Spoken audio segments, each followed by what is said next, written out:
নির্বাচন নিয়ে যত তালবাহানা করা হবে, যত অনিশ্চয়তা বাড়বে, যত ধোঁয়াশা তৈরি হবে, সংকট তত ঘনীভূত হবে।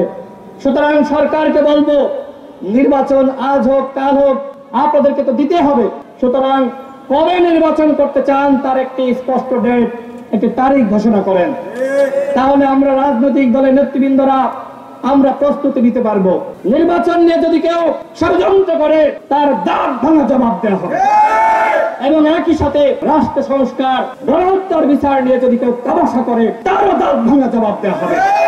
আমরা তিনটি জিনিস একসাথে চাই: গণহত্যার বিচার, রাষ্ট্র সংস্কার এবং এর সাথে নির্বাচন। আমি সরকারকে বলবো, আগামী ডিসেম্বরকে লক্ষ্য রেখে আপনারা একটি নির্বাচনী রোডম্যাপ ঘোষণা করেন। এই যে দেশে এই মুহূর্তে রাষ্ট্র এতটা অনিয়ন্ত্রিত, বিভিন্ন জায়গায় চাঁদাবাজি, দখলদারিত্ব। আমি ঝিনাইদহ জেলার বিভিন্ন জায়গায় যখন যাই, মানুষ বলে, ভাই এত আন্দোলন করলেন, চাঁদাবাজি দখলদারিত্ব তো বন্ধ করতে পারলেন না। হাট দখল, বাজার দখল, ঘাট দখল, ঘের দখল, কোন দখলই এখনো পর্যন্ত বন্ধ হয়নি। যারা এই দখল করছে এরা কেউ অভ্যুত্থানের নেতৃত্ব দেয়নি, এরা কেউ রাজপথে ছিল না। আজকে আমরা দেখছি রাজনৈতিক দলগুলোর যারা ত্যাগী কর্মীরা ছিল, বিএনপি, জামাত, গণ অধিকার পরিষদ, তাদের উপরে ছুরি ঘুরিয়ে একদল এখন নতুন ভাবে ওই আওয়ামী লীগের যে জুলুম সেটি ফিরিয়ে আনার চেষ্টা করছে।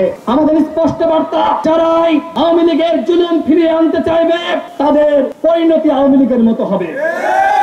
সুতরাং যারা নেতা রাজনীতি করেন তাদেরকে বলবো, জনগণের কথা, জনগণের প্রত্যাশা, জনগণের আশা ভরসা সেটি দিয়ে ভাবেন। জনগণের বিরুদ্ধে গেলে আওয়ামী লীগ যেমনি ভাবে রাজনীতি করতে পারে নাই, আপনারাও জনগণের বিরুদ্ধে গিয়ে রাজনীতি করতে পারবেন না। সুতরাং সময় থাকতে ভালো হয়ে যান, জনগণের উপরে নিপীড়ন করা বন্ধ করেন,